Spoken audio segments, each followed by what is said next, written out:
that in Abraham Lincoln's 12 years of wrestling, he was only defeated once. I thought that was pretty crazy. Oh, sorry. My cultural artifact that I had brought are my wrestling shoes, which are right over here. And my wrestling shoes mean a lot to me. Just like in any other sport, these shoes are mostly everything to you. The reason that I brought my shoes is because I in high school I identified with the wrestling culture. I still identify with it to this day. And I'm not talking about WWE and SmackDown or Raw or whatever it's called. The kind of wrestling I did was collegiate wrestling, which is kind of a more modern kind of worldwide thing, or mostly in the United States. But wrestling dates back to almost, like the first early traces of it is about 5,000 years ago by the Sumerians of ancient Iraq. But throughout the years it's developed and changed, so now there's like different styles. And I would say, personally I've played other sports, but I would say this is one of the hardest sports. And you can ask any other sports expert, it's a really hard sport.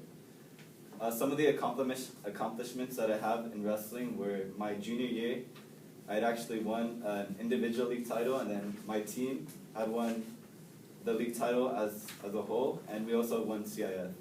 So I got a big fat CIF ring, so it's pretty cool. Like I said, it's a tough and physical sport, but it's what taught me to like work hard. Even now, I learned a lot of things from wrestling. And a cool quote is from this, his name is Dan Gable, he's a 2-time gold medalist. He's like a legend in the wrestling community. And he said, once you've wrestled in life, everything else is easy. And to me it's kind of true, like, wrestling was really intense. And it's taken very seriously throughout the whole community and the culture, and especially worldwide. Like, I don't know if you heard recently, they tried taking it away from the Olympics.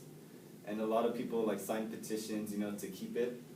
So, it's like, in the United States, it's not as popular as it is in other countries. But my shoes, I've had them since my sophomore year, so it's going like on 3 years-ish. They're kind of old, they're like a little beat up, really. But, I still love them, they're my babies. And, it's like a lot of wrestlers, like, they're still beat up, but, they still get the job done. And it's like, wrestling shoes, like I said, they're like what cleats are to, like, soccer and football. Like, you can't play football or soccer without your cleats, right? You're gonna look like a fool. So it's the same thing with wrestling. They're essential, basically. And the thing with wrestlers, like, they have a lot of willpower, and the training that they go through, it makes it seem like you can do anything, really. And I was really involved with the wrestling culture throughout my high school years. I started, like I said, I started as a freshman, and from there I went to wrestling camps. In the summer, I would go to off-season, tournaments. I went to I think it was my senior year, I went to the USA versus Russia and Canada exhibition, so it was pretty cool. I got to see like a lot of legends, and I was like front row seat, so it was really cool experience. And the way I relate to these shoes is, like I said, I'm kind of, like, I got injured a lot during my wrestling years, but I kept going, and I'm still in one piece to this day, so just like my wrestling shoes are. But it didn't stop you, like, the drive and willpower that you have just keeps you going. And you learn all of that just from wrestling. And then, like I said before, it built my character to who I am now. Like, most of the things I do are based off what I've learned from wrestling. And any true wrestler will tell you how hard it is. It's not an easy sport. Like, I'll be honest, not a lot of people can play it. And it's also complicated, but just like the practices, it's miles of running, intense workouts in like a sauna room. It's crazy.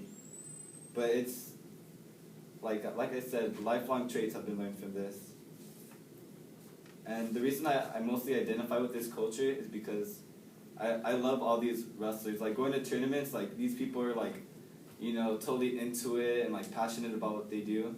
And that's how you should be throughout life as well.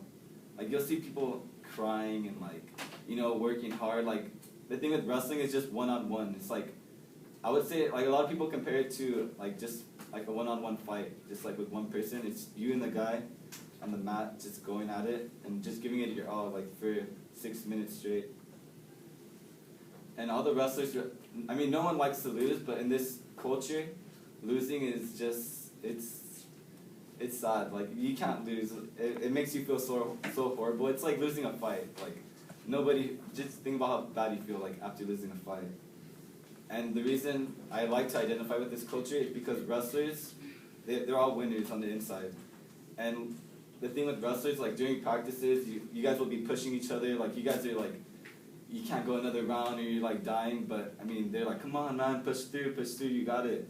Just like in a lot of sports, but I would say it builds like a really strong bond, because like wrestling practices, like you pretty much die like every day. You die, wake up, you know, go to school, go to practice, repeat, you know, every day.